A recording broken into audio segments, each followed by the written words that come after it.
మొదటి తిమోతి 4:3 ఆ అబద్ధికులు వాత వేయబడిన మనస్సాక్షి గలవారై. మనస్సాక్షిని ఎవడు వాతేశాడు?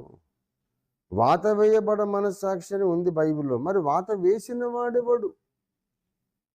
దేవుడేశాడా? కాదు. మరి మనకు మనమే వేసుకున్నామా వాత? అది ఎక్కడుంటుందో మనకే తెలియదు. ఒంటి మీద వాత పెట్టుకుంటాము, మనస్సాక్షి మీద మనమే వాత పెట్టుకుంటామా? ఎవడు వాత పెట్టాడు?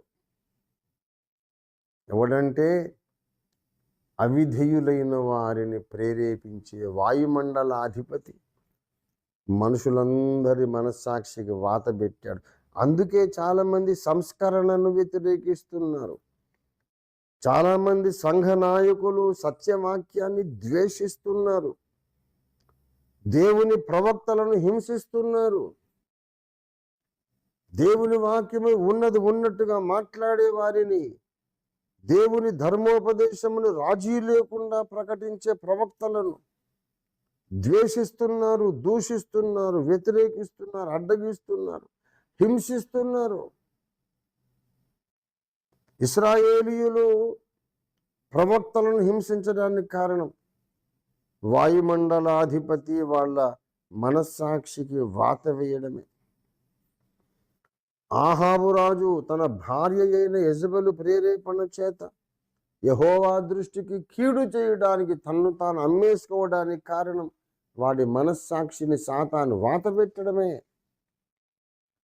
దేమా ఇహలోకమును స్నేహించి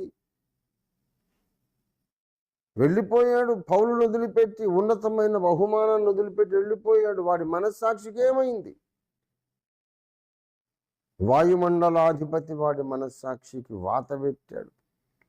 వాయుమండలాధిపతి వాడి మనస్సాక్షికి వాత పెట్టినందుకే ఇస్కరియోతు యూదా మనస్సాక్షికి కూడా వాయుమండలాధిపతి వాత పెట్టేసినందుకే వాడు ఏమాత్రము కనికరము కానీ అయ్యో అనుకోకుండా, జాలి పడకుండా, తప్పు కదా అని వాడు కనీసం గ్రహించకుండా 30 వెండి నాణెములకు యేసునాథుణ్ణి సిలువ ఘోర మరణానికి, చిత్రహింసలకు అప్పగించేశాడు. వాళ్ళు రోమా సైనికులు ఆయనను ఏ హింసలు పెడితే నాకెందుకు, నాకు డబ్బులు వచ్చినాయి అంతే చాలు అనుకున్నాడు. మనస్సాక్షి ఏమైపోయింది? వాత వేయబడింది. మనస్సాక్షి చెడిపోయింది. 3.5 సంవత్సరాలు వాడు డబ్బులు తింటానే ఉన్నాడు, దొంగిలిస్తానే ఉన్నాడు. మళ్ళీ ఇప్పుడు ఇది కావాలి 30 వెండి రూపాయలు. మనస్సాక్షి ఏమైందిరా నీకు ఇస్కరియోతు యూదా? మనస్సాక్షి చచ్చిపోయింది. మనస్సాక్షి మొద్దుబారిపోయింది. లోపల ఉన్న జడ్జి గారే చచ్చిపోయారు. అంతలావు తప్పు చేశాడు, వాడికి తప్పు అనిపించలే. తర్వాత మళ్ళీ గ్రహించాడు, అయ్యో నేను నిరపరాధి రక్తమును అప్పగించి నేను పాపము చేసి తినన్నాడు. మరి నువ్వు ఆ పని చేస్తున్నప్పుడు ఎందుకు ఈ మాట లేదు? అంతా జరిగిపోయినాక ఎప్పుడు వచ్చిందెందుకురా అంటే అప్పుడు వాయుమండలాధిపతి వాడి మనస్సాక్షికి మైకం కమ్మేటట్టు చేశాడు.